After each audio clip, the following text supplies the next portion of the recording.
here in Canada, um, if you don't know what C11 is in Canada, it's a way of what do you call it? Canadian content creators like myself on YouTube and all that sort of thing will be brought out to other Canadians and not necessarily to other parts of the world. It's going to be self-contained in a tiny little box.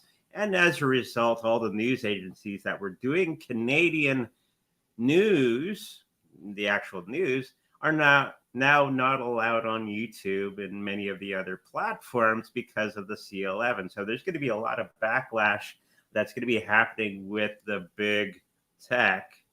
Okay.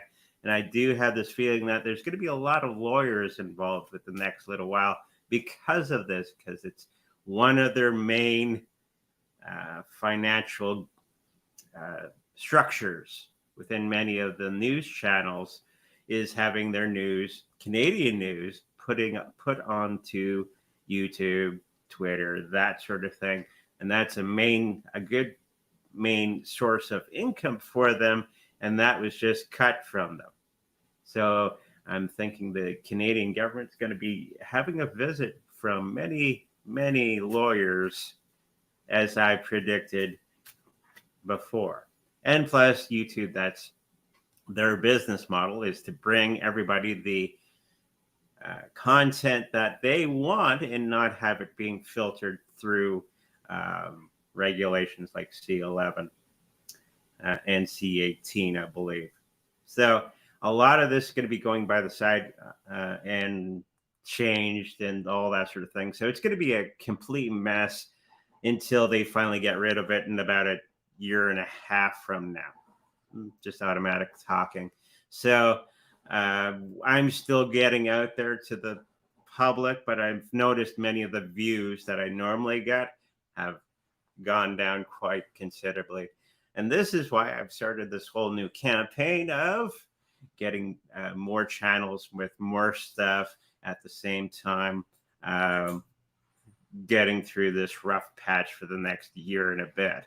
As the lawyers and all that go through the Canadian government and the forget what our regulatory system here in Canada is for television and all that, and it's going to be leaving them in a lurch.